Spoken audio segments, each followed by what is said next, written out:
entertained? Are you not entertained?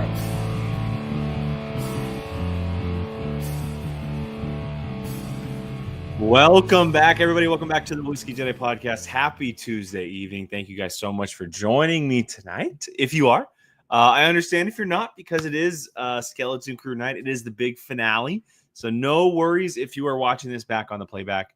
Either way, thank you guys so much for watching the show this week. Second week in a row to kick off 2025.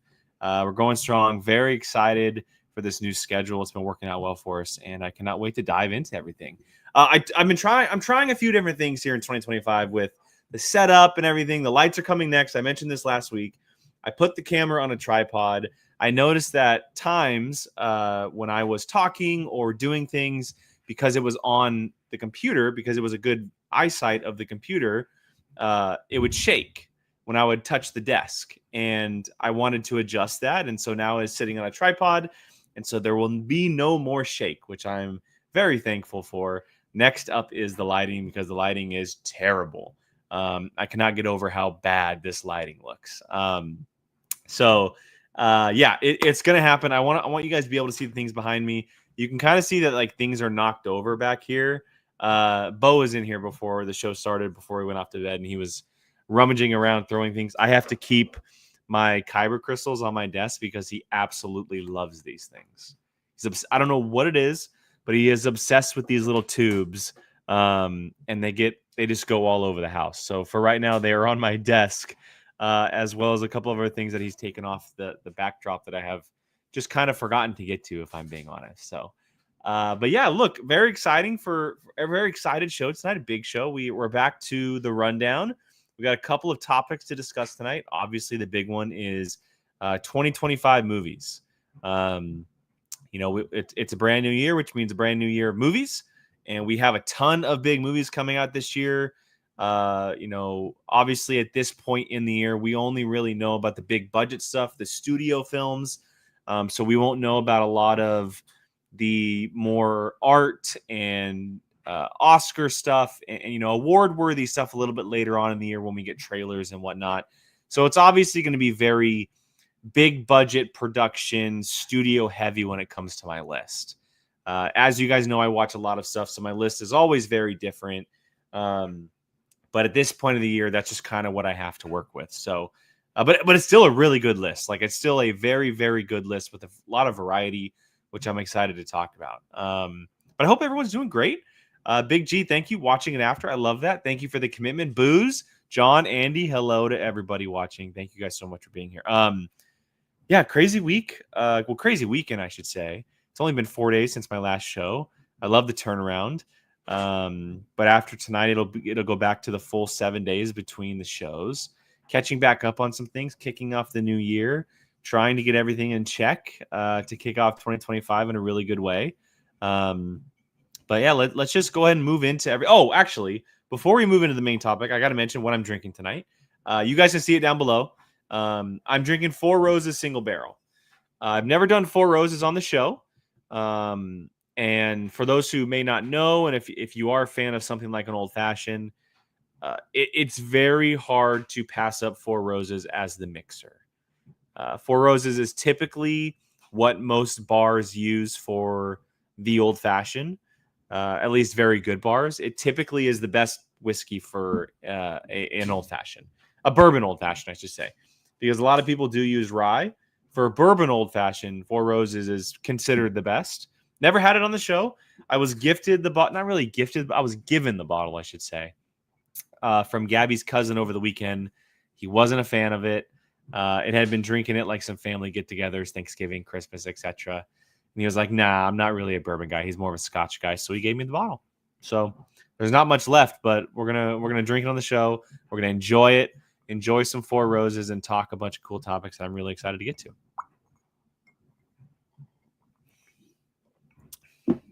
Look, he even left one of his little blocks on my desk before he went off to bed.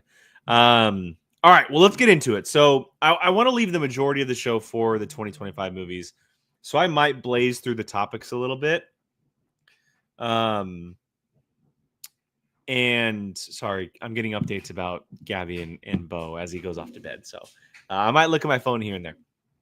But yeah, I want to start with what I've been watching. I didn't do this last week. I typically would have, being that I was 2 months off. I had been away.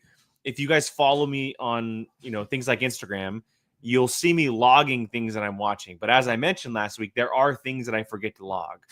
I've become very bad at it over the last number of months, and it's kind of one of my things for 2025 to get back to. I really want to get back to logging on a regular basis and not forgetting things. It's mainly why I never really posted towards the end of the year, like my letterboxed or serialized end of the year wraps, because those were available, and it wasn't fully accurate. So I wanted to get to things that I've been watching recently, and wait a second. Sorry, answering a text message. So it's very TV heavy from what I've been watching, but there are a few movies in there. So I just want to cover a few things real quick on what I am watching. As the thumbnail here on the rundown shows, I'm watching Severance for the very first time. I'm not sure if we mentioned it last week or not. I think we talked about it, how I had never seen it. It just passed over me. I don't know how. It makes no sense on why I didn't watch it to begin with. It was one of the very first shows on Apple TV Plus when it first launched. And not like right away, but it was very early on in the Apple TV Plus timeline, so much so that it's been 3 years since the first season. And it's been taking me 3 years, a week before season 2, to watch season 1. I'm only about an episode and a half in. I started it last night. I watched half of the second episode today. I'm trying to get through it before Friday because I would really like to review it on my TikTok. But so far, like, I'm interested and intrigued. It's obviously very trippy on what is happening. It's a mind bender. You're not really you don't know what's going on. You don't. I like that Adam Scott's the lead. I love a lot of the faces that I'm seeing throughout the show. I'm just waiting for things to happen. It's very early on. I don't really have much to update, but I'm just waiting for things to happen. I'm very excited to have this story unfold, and hopefully we get a lot of answers in season 1, but I know that being that there is a second season, there will be a lot more. So we'll see what happens. As far as what else I've been watching, I mean, I think everyone knows that I'm keeping up on Silo. We have 1 episode left on Thursday night. The season finale. I'm hoping it ends very, very strong. I've enjoyed season 2. There's been things that I haven't enjoyed as much as I maybe wanted to. There are a couple of parts that have kind of dragged on a little bit. But I love original sci-fi thriller stuff, and this is what it is. A mystery sci-fi thriller to its core. And that's the vibe that I love. So yeah, Severance, Silo, Creature Commandos ended last week. We had talked about it on the show. I watched the season finale after the show. I really enjoyed it. Tragic episode. But that show was so much better than I was expecting. But also at the same time, I shouldn't be surprised being that it's James Gunn. He does wild and wacky stuff like that so well. There's another one that I want to talk about, but I'm going to save it for a little bit later in the show. And so, yeah, I want to make sure I don't mention any of that. And there's a couple things on the docket that I definitely want to get to. Oh, I'm watching Bad Monkey on Apple. It's something I missed over the fall that came out. It's the Vince Vaughn show on Apple TV Plus. Very Vince Vaughn-y, like extremely Vince Vaughn-y. But it's not a negative. I'm enjoying the show so far. John Ortiz, Michelle Monaghan, a couple of other recognizable faces that you'll see in it as well. I just love that we're having Vince Vaughn do this type of stuff. You know, he was so popular for so long. Not that he isn't anymore, but he isn't in the limelight as much as he once was. And I'm very excited to see him do this type of show. From what I've heard, it should be getting a second season, but we'll see. I'm in the middle of watching that as well. So See, I'm not the only one. Andy, I'm awful at Letterboxd. I think I posted once last year. I really like updating and logging and keeping up with it, but it's very hard to remember with the TV side of stuff. Because sometimes you just barrel through a couple of episodes and then you forget about it going to bed or whatever, and then 2-3 weeks pass by and you're thinking to yourself how you forgot to log that or review it or whatever it may be. Letterboxd is a little bit easier, but it was such a normal thing for me when I was going to the theater. I would jump on afterwards and log. Now, because I'm waiting and I'm watching at home, it's just a different vibe. Just a different vibe for me. So, yeah. I forgot to switch my freaking overlay again, you guys. I made all these nice overlays and I forgot to switch it. Yeah, so let me know if you guys are watching anything. I'm curious. Probably some stuff that I could give some opinions on, some thoughts on. Obviously, Skeleton Crew, which is the finale tonight. Really, really looking forward to watching that after the show, seeing if we get a bunch of answers to AT-AT and, just everything about that, because it's been such a mystery on what is happening with this world and how these characters are going to get out of the situation they're in.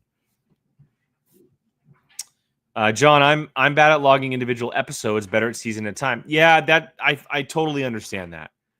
Totally understand it. There's been multiple times over the last year where I will go to review like the last episode of the season and then notice that I didn't log the previous 4. I think I just did that when I posted a bunch over the weekend. I realized I hadn't logged a bunch, so I just went through, because I won't review individual episodes, but I'll log them and then I'll review either the finale or the full season. So yeah, I found out that I just hadn't logged a bunch of stuff. I hadn't logged like things like Lioness. I hadn't logged what had just ended. I hadn't logged the previous 2 episodes of Creature Commandos. I mean, there was a bunch. I think the recent Skeleton Crew episode. Yeah, I mean, there was a bunch of stuff that I hadn't logged yet. Booze, Severance. Yeah, I'll keep you guys updated. I'm going to try to blaze through it this week, but I'll keep you guys updated. John Pierce, season 2 Silo is so good. I do wish they would speed it along a little more. Yeah, that's the one thing, is the pacing kind of feels off. It feels like the 9 episodes of storytelling we have so far could have happened in like 5 episodes. But at the same time, like, I don't hate what's happening. There's a lot of people out there that are not very happy with it. I know that because of the commenting going on in my videos, but I've enjoyed what they've done so far, just because I'm so intrigued by the mystery. But 9 episodes of TV could have very much happened in like 5 or 6. And then we could have got that much more towards the end. Sometimes I remember Serialized. Last thing I did there was Interior Chinatown. That show was wild. So, okay, Andy, I'm curious. Was it good, though? Because it was on my list, and then I heard a bunch of bad reviews.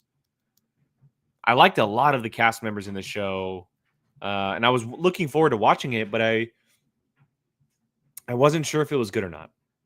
John Pierce, I started Industry. Also, season 4, Slow Horses. Slow Horses is so good. I mentioned it last week, but Slow Horses is so good.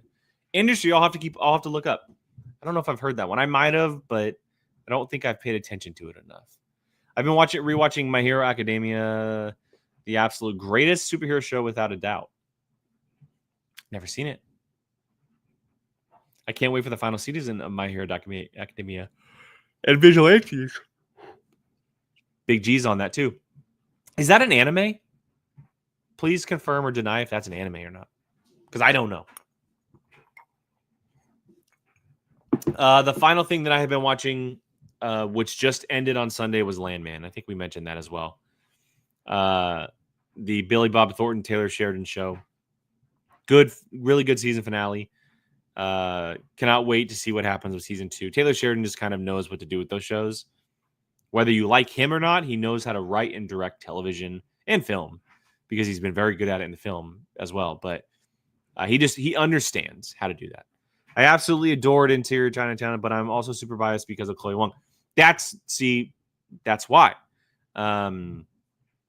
Chloe Bennett is who you're speaking of. For those who don't recognize the name, her actual name, which she doesn't use on shows or social media, is Chloe Wong, or Chloe Wang, excuse me. And it's funny, I just found this out. I had no idea before the show came out. I'm also biased towards her, and her and Taron Egerton are actually dating, which I didn't recognize until Taron Egerton just did his film Carry On. Yeah, so just quickly before I move on, reason I asked is if it's anime is because Gabby's cousin, who's also into, a lot of TV and film, but he's also heavily into anime. And he made me a profile on his Crunchyroll account. And he's like forcing it down my throat to watch stuff. And he's giving me a list to watch. The one that he wants me to watch the most is Solo Leveling. And I told him I'd get around to it. I have not yet, but now that a bunch of shows are ending for me, it's on the docket. So I have a Crunchyroll account, if you guys know what that is or have one. And so I hope to be diving in a little bit into anime. So I might be able to discuss that here.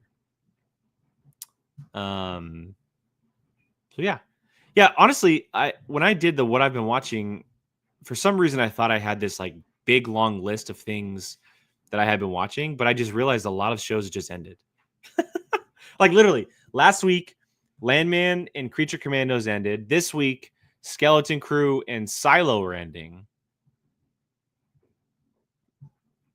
So I'm glad I started Severance to be able to watch it. And I know in the next couple of weeks we have things like The Night Agent and The Recruit. Next month we have not Reach. Oh, we have Reacher season 3 next month. So yeah, I mean, I have a lot of things coming, but there's a lot of things that are ending. But that's just the nature of fall television, especially streaming. It all ends kind of around the same time period. So I'm glad I have things to watch, which I do. Big G, he mentioned Demon Slayer, so that is on the list as well. He added a list, and he added things kind of in order of not popularity, but it is more so what has like the least amount of episodes to watch, so I can get through something before I start something else. So I can start to kind of really get into the vibe of the anime.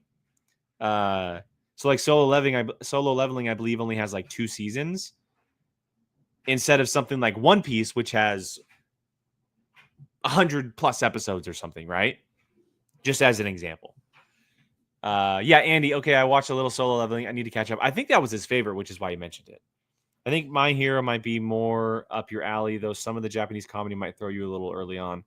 I'll add it to the list if it's not already. Season 5 of Harley Quinn starts this Thursday.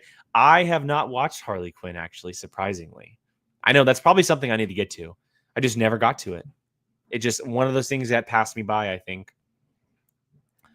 But yeah, okay. So I'll continue what I've been watching. Maybe I'll do it like a monthly as one of the segments. I'm not gonna do it every week because you guys are gonna know the same exact things I'm watching every single week. So it's definitely gonna change monthly, especially on the movie side. Things that I'll be watching when I'm blogging on Letterboxd and stuff like that. So I'll try to keep you guys updated. But for now, let's go and move on to one of the bigger news pieces we got this week. We all knew it was coming eventually, but we finally got word on what they are doing. Lucasfilm, Star Wars, Dave Filoni, they have officially recasted the Baylan Skoll role for the Ahsoka series. And for those who may not be like on the inside of everything and paying attention to it as much as you possibly can, this isn't a Black Panther situation where they just didn't want to use the character anymore. They could write him off and not use him. The way that the show used Baylan Skoll, how it ended with Baylan Skoll, it was too important of a role to just kind of leave. And there was no real way of doing it the way they ended the season. So continuing on the role and recasting the role was really the only option they had. And Lucasfilm, Dave Filoni, etc., they did an awesome thing in picking, quite honestly, not someone who never crossed my mind, but is the perfect person to play this role of Baylan Skoll, Rory McCann. And you may not recognize the name, but you're going to recognize the character he has played. Rory McCann played the Hound on Game of Thrones. One of the most popular characters on that show. One of the biggest badasses on that show. Some incredible performances as that character.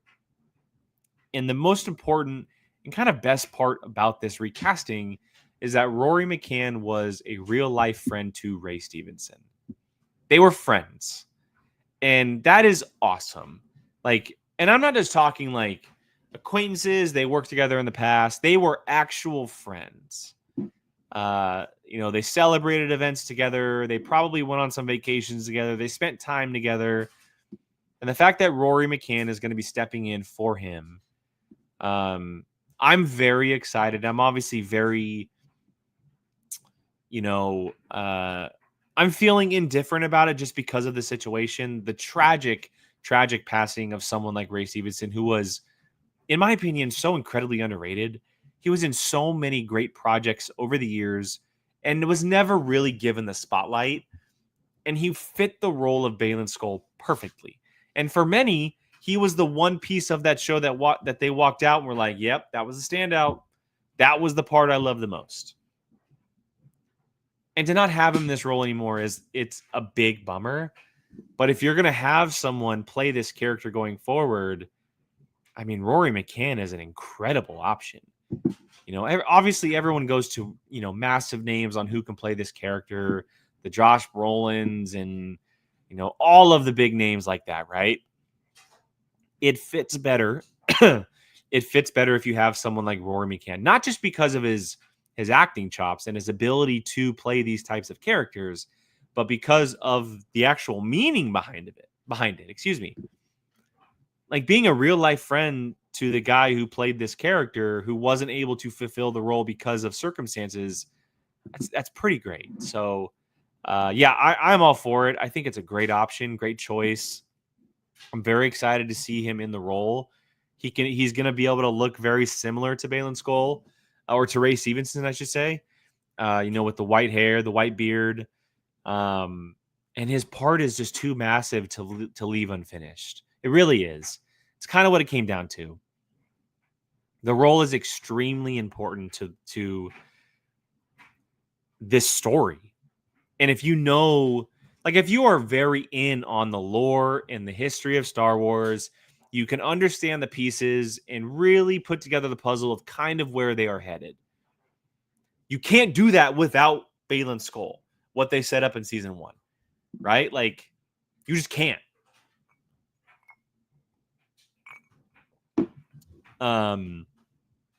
So yeah, it's very unfortunate news, and there's kind of always going to be a little bit of a bitter taste in our mouths because of how it was left off. But I have no doubt that they're going to do this character justice, and that Rory McCann is going to completely take this role to where Ray Stevenson wanted the character to go, and portray this character in a way that not only honors Ray Stevenson, but that Ray Stevenson would have loved. And I'm just speaking on this as a fan, someone who's looking on it from the outside. I can't even imagine what Rory McCann is going through, getting this role and understanding like the importance of the role because of what happened. But I'm very excited. I'm very excited. Andy, totally feeling the same. Great choice, but also still hurting from. Yeah, I mean, it sucks. Like, and it's what's weird about it is, he's been in so many films and television shows over the years, but in a way, it felt like we were just about to get a massive amount of Ray Stevenson. Like he had just done RRR, right? One of the biggest films in the entire world.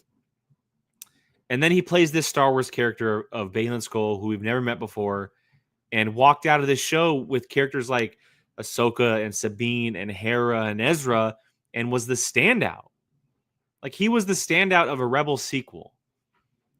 We were just about to get a Ray Stevenson resurgence, and then unfortunately we lost him. It's a bummer. It's a really, really big bummer. But I'm glad we got a little bit of it. I'm glad to have had season 1 with him, But every time I rewatch it now, I'm just going to be like, what could have been? But at the same time, it leaves me excited for what Rory McCann can do. And yes, you are right, Andy. The deep fake route, I would have been 100% against. Please do not do that. We need to slow down on deep fakes, like big time. We really need to slow down on deep fakes. But yeah, so I'm excited. You guys all know how I feel about Ahsoka. Not just the character, but the show. I thoroughly enjoyed the show. It's one of my favorite Star Wars series. I think it's personally the most entertaining. And I say that with things like Mando, but Ahsoka is just kind of right up my alley, and I think a lot of that has to do with the character. Obviously, it's not the best written show. That goes to Andor, but to me, it's the best overall show. And you guys might be blowing steam out of your ears or screaming at the screen. That's fine, but that's just where I lie with it. And I'm very, very, very excited for season 2. And this just helps that. So hopefully we learn a little bit more soon. I know it doesn't come out for another year. It's not coming out until 2026, I believe. Yeah, I'm pretty sure because they haven't even shot anything. But yeah, so I think this is a great choice. All right, real quick, before we move on to the main topic of this evening, a couple things I do want to mention. One, I mentioned last week how YouTube, I believe John asked about my TikToks being uploaded to like YouTube because of the whole because of the whole TikTok ban. So jury is still out on the TikTok ban. Nobody really knows what's going to happen. It does look like, and knock on wood, it does look like the TikTok ban is going to the trial for the TikTok ban is essentially going to hit a stay. And what happens in a stay is that the Supreme Court basically hits pause until more evidence and more information is, brought forward. Usually a stay lasts around a year. It can last anywhere from, 6 months to 12 months.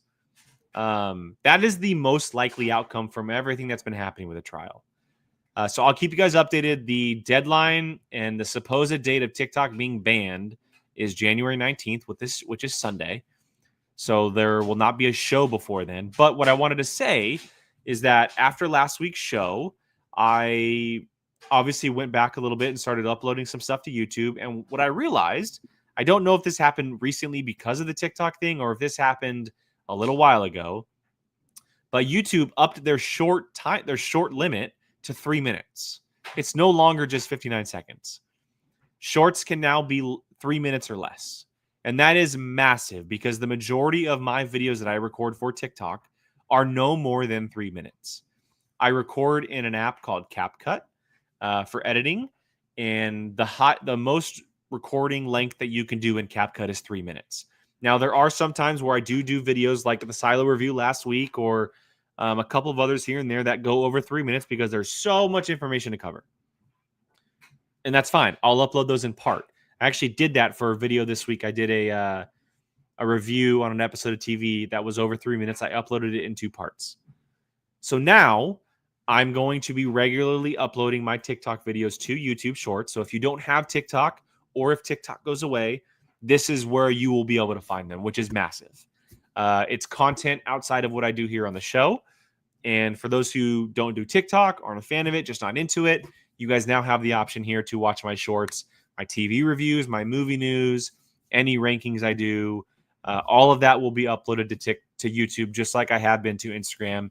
The only downside to Instagram is that Instagram is only 90 seconds. And crossing fingers that one day that gets upped, because that would be massive, not just for IG, but also for us creators who want to shoot videos that are more than 90 seconds. Because honestly, when you're talking things like movies and television, 90 seconds is never enough.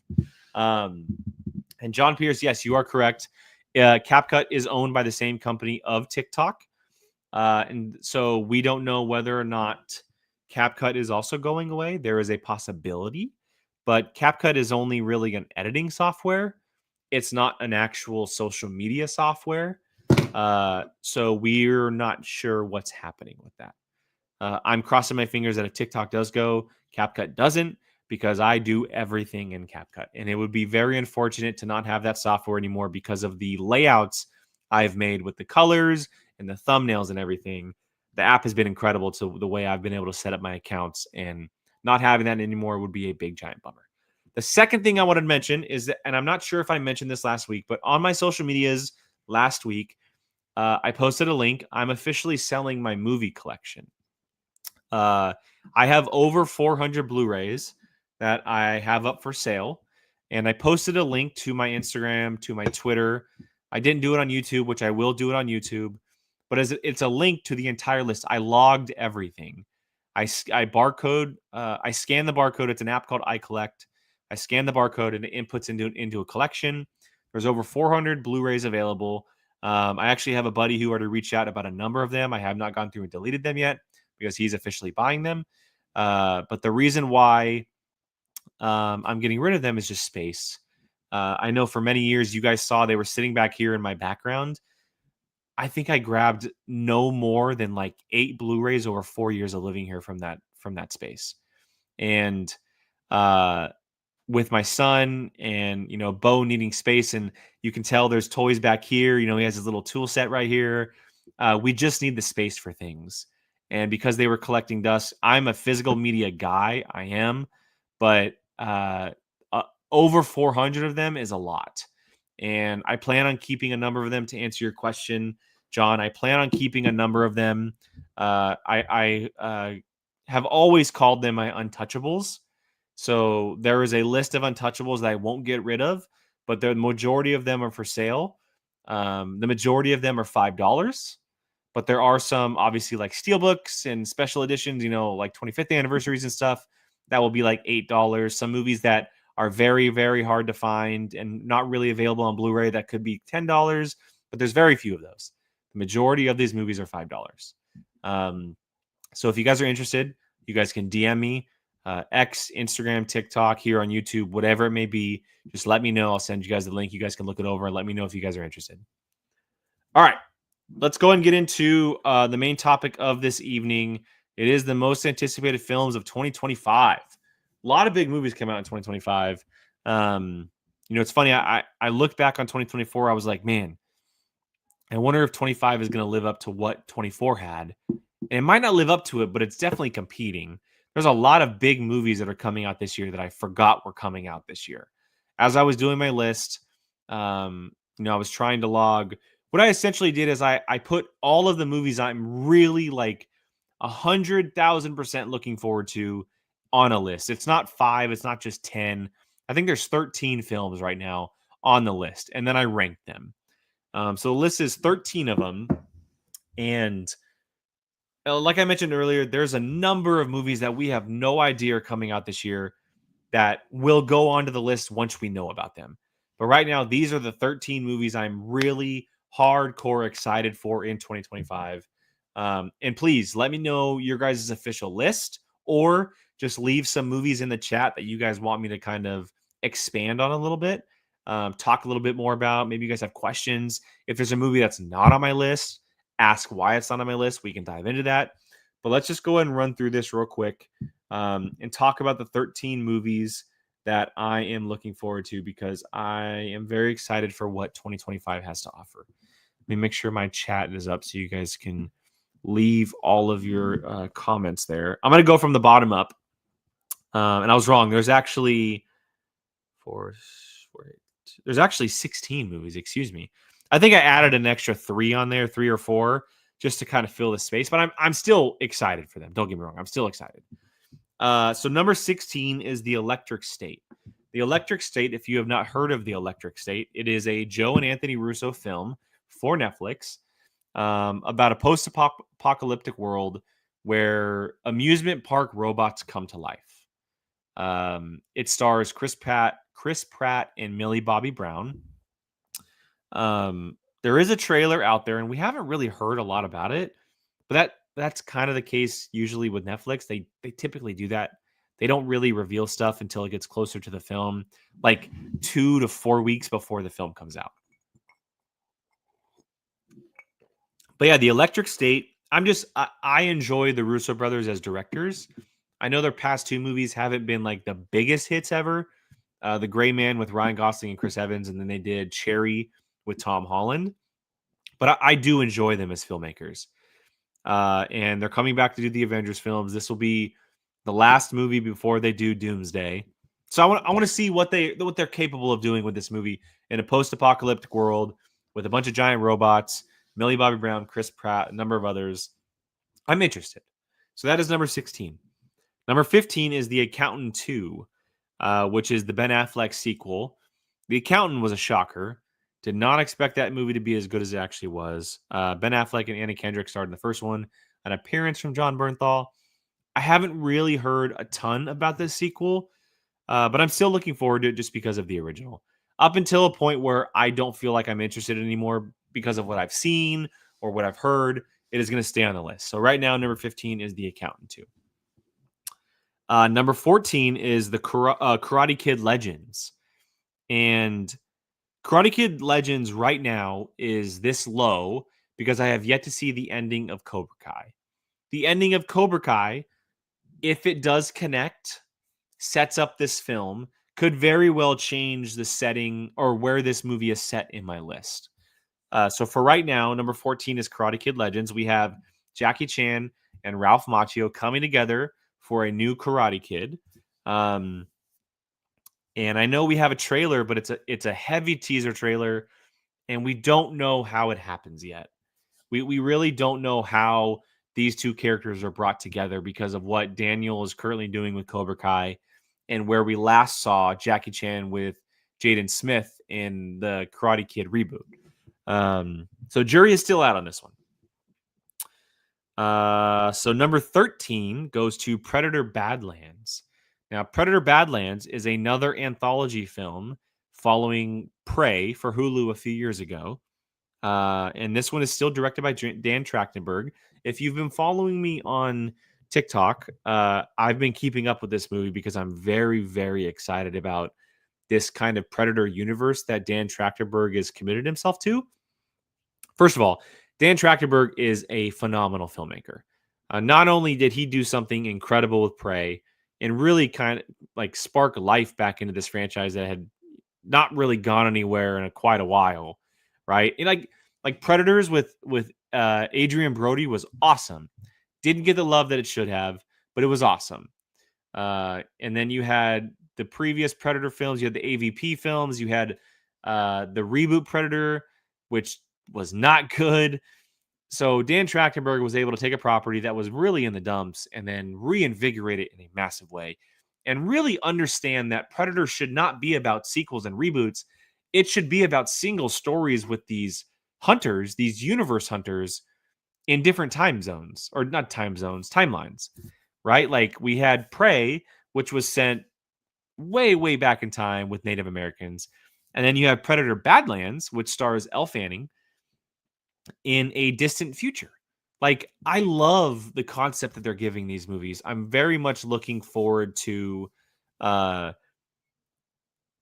what he is able to do with this franchise if he does continue. I know he's doing a quote unquote sequel to Prey, but we'll see how much of a sequel that really is when it does come. I think he understands what this franchise should be, and I'm really hoping the Alien franchise, takes notes and does the same thing. So number 13 would be Predator Badlands. Number 12 is Jurassic World Rebirth. Now, I might be fooling myself because of the two recent Jurassic World films. I was not a fan of Dominion. I was not a fan of I don't even know the name of the last one. Oh no, I wasn't a fan of Fallen Kingdom, and I was definitely not a fan of Dominion. Dominion was just like it wasn't even about dinosaurs. It was about Locust. Like, so unfortunate where that franchise went after the first movie, because I thought Jurassic World, the original, was awesome. Made a butt ton of money. It was such a damn good time. And they totally botched that franchise. So I'm hoping with Gareth Evans coming in, which I love that Gareth Edwards coming in, who did Rogue One. He did a couple of other great sci-fi films. Oh my God, what's the name of the sci-fi film he just did? My God, please help me. Please help me. The Creator. He just did The Creator. I'm a fan of Gareth Edwards, and I think he's a really, really good fit for this film. And look, you have my girl, Scarlett Johansson. I'm locked in. ScarJo. Also, Mahershala Ali, Jonathan Bailey. You have a great cast. You're hitting the reset button. A new director. I'm all in for it. I really am. Number 11, Thunderbolts. I don't really need to say much about it. I'm just waiting to see what happens. I don't want it to be Marvel's copycat of Suicide Squad. I know it won't be, and I really enjoy the roster that this film has, but I'm waiting. I'm just waiting to see a little bit more. I think it's going to stay where it is right now until I see the film. I think that's just kind of where I'm at right now. There's just a bunch of other movies that I'm looking forward to a little bit more than Thunderbolts, but that doesn't mean I'm not super excited. I think, having Sentry come in, you're bringing together these anti-heroes. Obviously, Florence Pugh as Yelena Belova. You have Sebastian Stan's Bucky Barnes. It's a really good collection of characters that I'm just waiting. I really am. So it's going to stick right there. All right. Getting into my top 10.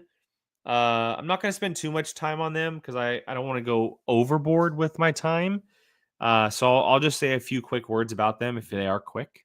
They might get a little bit longer towards the beginning of the list, but my top 10. If I would have said this a year ago, you guys would have laughed in my face that this is number 10. But number 10 is the live action version of How to Train Your Dragon. I have been so anti against this for so long until that trailer released. I was completely blown away. Like, honestly blown away. But I shouldn't be, because Dean DeBlois, who did the animated films, is directing this one. And so if it was anybody else, I'd be like, yeah, no. Like, I don't want it. And there's still a part of me that is that way. But the poster and the teaser trailer right now has sold me. I teared up. Like, Hiccup and Toothless. Toothless looked incredible. So yeah, live action How to Train Your Dragon is number 10. Number 9, Superman. James Gunn's Superman. Now, the reason why this is so low at the moment is because I am still waiting to really feel if James Gunn can do a film like this. The only reason why I don't think he can do a movie like this is because he has been such a different kind of director his entire career. This guy did the Suicide Squad, the Guardians of the Galaxy films. He did a bunch of horror films, Creature Commandos. Can he tell a story that is bright and vibrant and hopeful, that is focused around the greatest superhero to ever be made? That is the only reason why it's as low as it is, because the trailer was incredible. David Cornsweet looks great. Rachel Brosnahan as Lois Lane looks great. Everything on paper for this movie is phenomenal. But will it be great? Can James Gunn capture everything that Superman is supposed to be? We'll see. We'll see. But so far, so good. So far, so good. Number 8, probably the worst titled film on the list, but it's officially titled From the World of John Wick, Ballerina. I'm just going to say Ballerina because I think Ballerina is okay.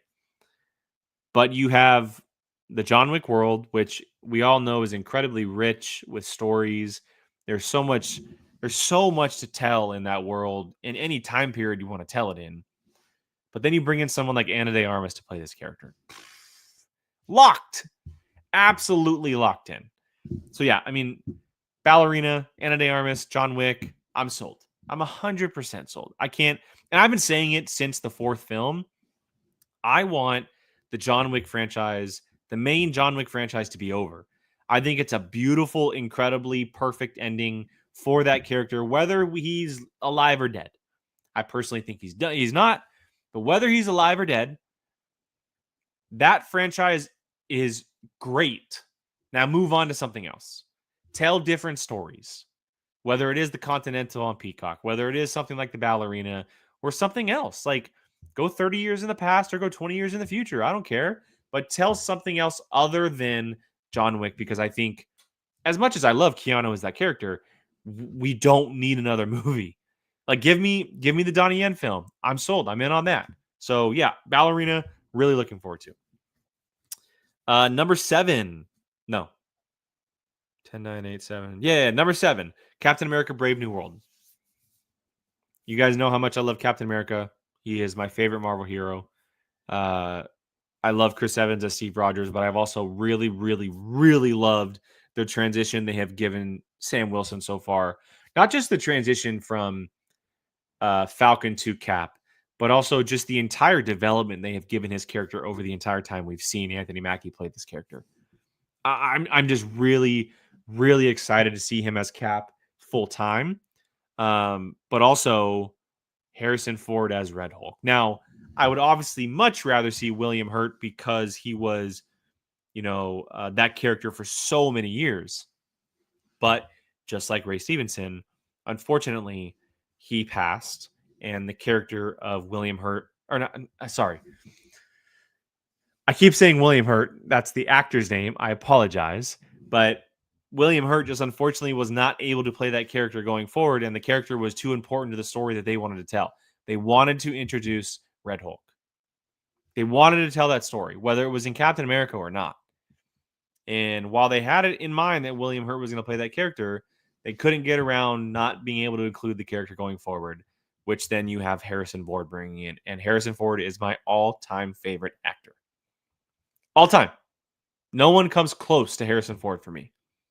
Blade Runner, Indy, Star Wars. I mean, I'll continue on forever. The amount of stories that he has told with the characters that I absolutely love is unreal. And then you bring him into the MCU as the president, who turns into the Red Hulk as the villain against Captain America. I'm in. And honestly, I think the trailers look great. We're being introduced to a new Falcon. We're going back to everything that Eternal set up, right? I love it. I'm really, really excited to see what this film does. I think this is the year for Marvel. I think Marvel turns it around. Not that they've been in a rut. I don't think they've been in a, I'm not with everybody who says Marvel's done, they're over, the stories suck, etc. Have they been in a tiny bit of a rut? Sure. But I think this is the year where everyone really gets back on board with Marvel. So that was number 7. Number 6, 28 years later. 28 years later. I am so juiced for this movie. If you guys have not seen the originals, 28 Days Later, 28 Weeks Later, I cannot recommend it enough. Cillian Murphy in the first one, Jeremy Renner, among others, in the second one. Just really, really good zombie films. They're known as the infected. They're not known as zombies. But a very good take on the zombie genre. Before the zombie genre kind of boomed and became oversaturated. I love that they're stepping back into this franchise. I love that so many people are excited about it. And that trailer, are you kidding me? That trailer, this cast, Jodie Comer, Ralph Fiennes, Aaron Taylor Johnson. I think it's been confirmed that Cillian Murphy actually isn't in this one. Either way, you have Danny Boyle coming back to direct. Yeah. Hell yeah, I'm excited. I can't wait for this movie. I cannot wait for this movie. I'm really hoping to get Gabby to watch the first 2 so we can go and see this, because I would love to. All right. Number 5 goes to Ryan Coogler's Sinners. This film looks phenomenal. I watched the first trailer, and that's all I care to see because it was absolutely incredible. There were a lot of rumors on what kind of movie this was going to be, but we officially know Michael B. Jordan's playing twins. Haley Steinfeld, vampires, a setting that is like 1920s, I believe. I love it. I love it. It kind of feels like a modern day telling of From Dusk Till Dawn because we see them locked in that barn. I think what's going to happen is that Michael B. Jordans are going to face off against each other. One brother's going to be a vampire. One brother's not going to be a vampire. But then you have Ryan Coogler, another Ryan Coogler, Michael B. Jordan film. Ryan Coogler has never done a movie that has not had Michael B. Jordan in it. And they are all incredible. Fruitvale Station, Creed, Black Panther 2. And yeah, you know what? It was a flashback or a vision, whatever. Michael B. Jordan was in Black Panther 2. I need to watch it again. I might watch it tonight, actually. I really do need to watch Wakanda Forever again.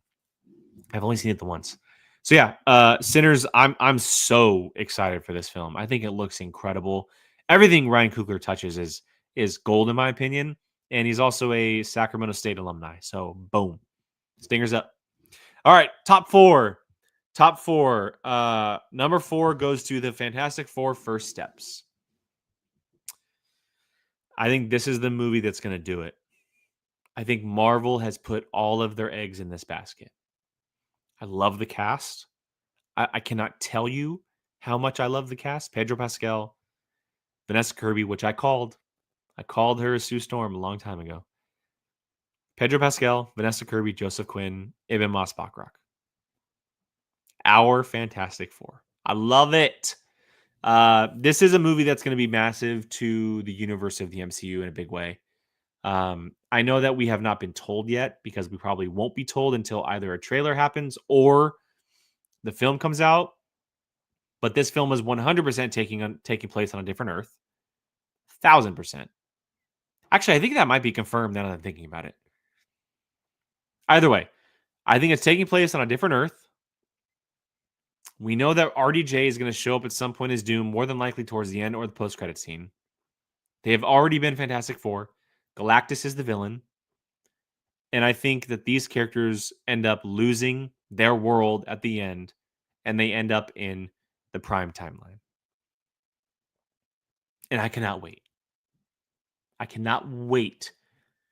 They understand how much Fantastic Four means to Marvel. They are Marvel's first family. How much it means to someone like Stan Lee to tell this story inside this universe. Plus, you have Silver Surfer arriving as well. Like, this movie is going to be massive. Cannot wait. Cannot wait. That trailer is going to have so many views. So many views. All right, top 3. So look, that was my final superhero film. There were 4 on the list. We had Thunderbolt, Superman, Cap, Brave New World, and the Fantastic Four. So my top 3 have nothing to do with Marvel or DC, which I love because that's who I am. Number 3 is a movie that some of you may not even know is coming out. It may not even be a thing. I have Edgar Wright's The Running Man. Edgar Wright's The Running Man. So Edgar Wright is one of my favorite filmmakers. He actually might be my second favorite working filmmaker behind Denis Villeneuve. His filmography is absolutely incredible. Like, it's one of a kind. It's the most unique filmography you will ever find, in my opinion. But he's doing a remake of the Arnold Schwarzenegger film, The Running Man, which was an adaptation of a Stephen King story, for those of you who don't know. And the story of The Running Man, if you have not seen the original Running Man, first of all, go watch the original Running Man with Arnold Schwarzenegger. But the Running Man story is perfect for this time period. Perfect. So what happens is that the main character, who is going to be played by Glenn Powell this time around, love it. I mean, some of you may not agree, but love it. Glenn Powell is the main character.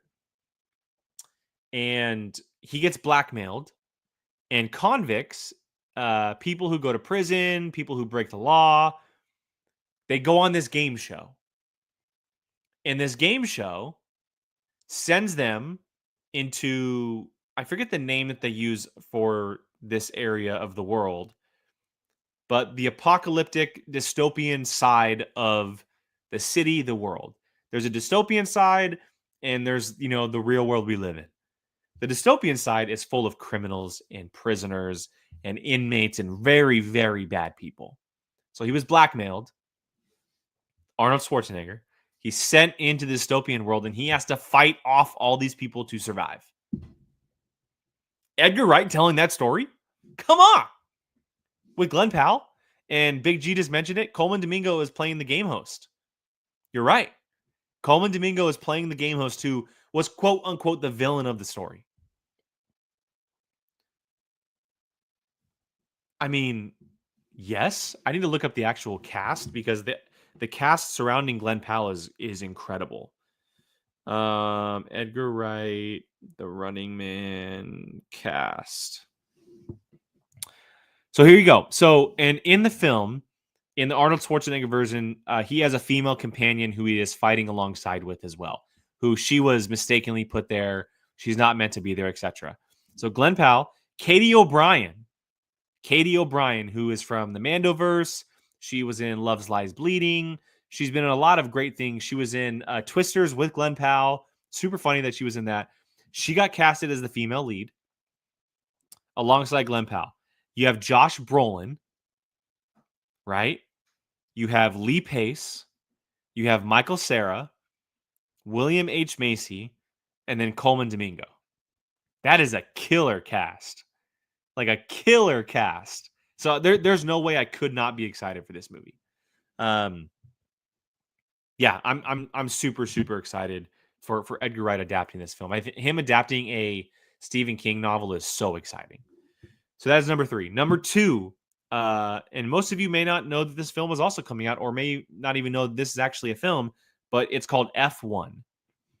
And F1 stars Brad Pitt, and it's directed by Joseph Kosinski, and it is an F1 film. Yes. And for those who may not understand why I am so excited, Joseph Kosinski just came off doing Top Gun Maverick with Tom Cruise, which is all about planes and dogfighting and really high octane action. And he goes from that to then making a race car film with Brad Pitt. This honestly should be number 1. Like, this should be number 1 without question. I am so incredibly excited for F1. Like, Joseph Kosinski right now alongside Sean Levy, in my opinion, are 2 of the most exciting filmmakers currently working. I think they have upped their game. I think they are picking the perfect projects for themselves. And this is just another great notch in the belt that is Joseph Kosinski. And he not only did Top Gun Maverick, but for those of you who have been watching me for a while, who know the things that I love, he also did Tron Legacy. Come on. The guy who did Tron Legacy and Top Gun Maverick is doing an F1 film. I'm so juiced. So juiced. Like, are you kidding me? Stardew, it's not related to anything. It's an original story that they came up with set in the F1 world. It's not based on anything. It's a story that they designed. Brad Pitt plays an older racer who I believe is mentoring a younger racer. But imagine the action that's going to be created from the guy who did Tron Legacy and Top Gun Maverick. I am going to be buzzing watching this movie. Buzzing. And number 1 should be absolutely no surprise here, but it is Mission Impossible, The Final Reckoning. The 8th film in the franchise is my number 1 most anticipated movie of the year it comes out. Unreal. And I know a lot of you may not agree with me, but Mission Impossible Dead Reckoning, which was titled Part 1 at the time, was my favorite movie of that year. I think it's the best movie of the franchise. It is, in fact, a Part 1 by the way it ended. This story is going to be picking up from where that film left off. The cast is coming back. Tom Cruise, Haley Atwell, Simon Pegg. And from the title change, The Final Reckoning, it is pretty much confirmed but not confirmed that this will be the last movie in the franchise.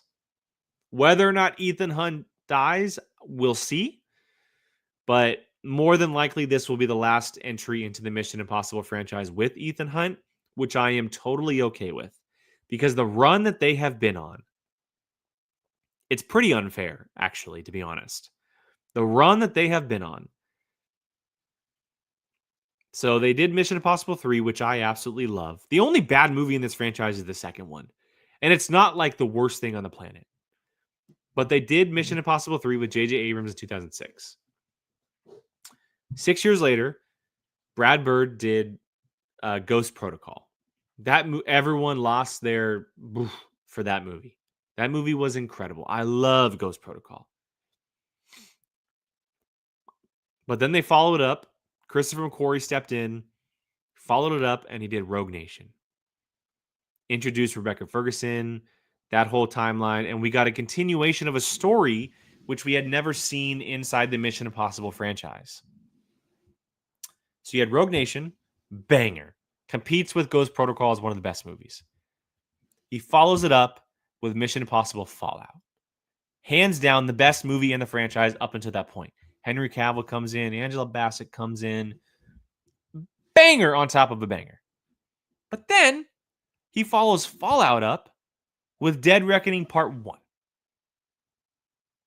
It's unheard of what they're doing with this movie franchise. Like, it is unheard of that Mission Impossible has been as relevant as it has been for the last 12 years with incredible films. Brad Bird was great with Ghost Protocol, but Christopher McQuarrie understands these movies. He gets it. He 100% gets it. I can't wait to see the big giant stunt of this movie. We know that there is one in every single one of them. If it is, in fact, the last one, cannot wait to see how it ends. What the hell is Ving Rhames' character up to in the movie because he went MIA in the last one? I'm so excited. So excited for a massive, just straight high octane action film because we really didn't have one last year. Like, looking back on my list, let's see. Like Twisters wasn't the level of Mission Impossible. Deadpool and Wolverine wasn't really the level of Mission Impossible. Nothing was the level of something like Mission Impossible. So we've gone at least over a year of the kind of action that Mission Impossible is going to give us. So yeah, Mission Impossible: The Final Reckoning is hands down my number one most anticipated movie of this year. Cannot wait. Cannot wait. Yeah, so that's my list. I'm gonna run through my top 10 just really quick before I get in my recommendations so I can get out of here. So my top 10 list, just to run it back for you guys. Most anticipated of 2025 would be number 10, How to Train Your Dragon live action. Number 9, Superman. Number 8, From the World of John Wick, Ballerina. Number 7, Captain America: Brave New World. Number 6, 28 Years Later. Number 5, Sinners. Number 4, The Fantastic Four: First Steps. Number 3, The Running Man. Number 2, F1. And number 1, Mission Impossible: The Final Reckoning. That's a list. That is a list. Yeah, so please, if you're watching back on the playback, let me know down in the comments which films you're looking forward to the most this year, whether it's an actual list or just write them down. Just comment some movies you're really looking forward to. I would love to hear from you guys. All right. Final aspect of the show, quickly here. My recommendation this week is a new Netflix show called American Prime Evil. This is something that I have been watching. I didn't mention it earlier for this reason. I wanted to bring it up because all 6 episodes are currently available. It stars a number of great faces, mainly Taylor Kitsch, Betty Gilpin. You have Shea Wingham. You have Jai Courtney as well. In 1857 of the old American West. And it is set in Utah, or mainly in Utah, I should say. And it basically follows a mother and son who are on the run. They form a little bit of a family with Taylor Kitsch's character, but it focuses on all of the different groups who are basically battling it out in Utah in 1857. You have the U.S. Army. You have the Shoshone tribes of the Native Americans. You have the Mormon militia. You have the landowners. And you have these regular people who are going out west. It is violent, brutal. It is so incredibly crazy to watch this show play out because they do not hold back whatsoever. The things that we see mainly... Oh, I didn't even mention Dane DeHaan is also in this show. He plays a really important part. But yeah, the things we see in this show just right out the gate is insane. And we all know just from, learning throughout school and everything that the American West was not a nice place. And this is a great representation of it. Obviously, none of us will ever know what it was like because none of us are still alive from that time period. But what a great representation of this time period, what they went through. This is all real life events of the Mormon militia, U.S. Army, etc. This all happened. The Mormon militia was led by Brigham Young, like Brigham Young University of BYU, but Brigham Young, and they were not very nice people as well. So check it out. It's only 6 episodes. We're not sure if it's just a mini series or an actual series. It could end with the 6, or they could continue on. Netflix, unfortunately, doesn't really. They're hit or miss with that stuff, right? We're not sure if it's going to get a season 2, but I am through 3 episodes. I'm actually through 4 episodes, and the show is great. Taylor Kitsch is incredible. The action sequence he has in episode 2 is unreal. The things that his body goes through in this series is unreal. And Betty Gilpin is also really, really good in this show as well. So check it out. American Primeval, 6 episodes on Netflix right now. If you watch it, let me know what you think. I'm very curious on your guys' thoughts. Again, all based on true events. You'll be filled in. A lot of good things happening in the show. And this is one that could definitely be remembered all year long. It really can. It came out in early January, and it could be remembered all year long. It is that good. I'm telling you. Check it out. All right. That is going to wrap up this evening, or this week's show, I should say. I appreciate you guys staying around, hanging out, talking things with me, whether it's 2025 movies, Balin Skull, what I've been watching. If you have been watching this whole time and you've been putting off Skeleton Crew, thank you guys. You guys are awesome. Go watch Skeleton Crew. I'm about to go do the same. Cannot wait to see how that final episode plays out. I will be shooting my review tomorrow morning. And then I'll be uploading it to both TikTok and YouTube, and you can see my thoughts on that and what I think about the final episode. I'll probably do a couple of different videos on the final episode, depending on how it ends. So, but yeah, thank you guys for joining me tonight. Again, 4 Roses single barrel bourbon.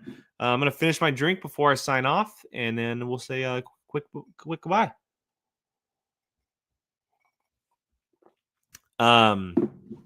Yeah, again, thank you guys for watching, staying on this whole hour. If you put off Skeleton Crew, you guys are the real ones, biggest supporters on the planet. Go enjoy the show. Let me know your guys' thoughts, and I will catch you guys next Tuesday at 6 o'clock Pacific. Good night, guys.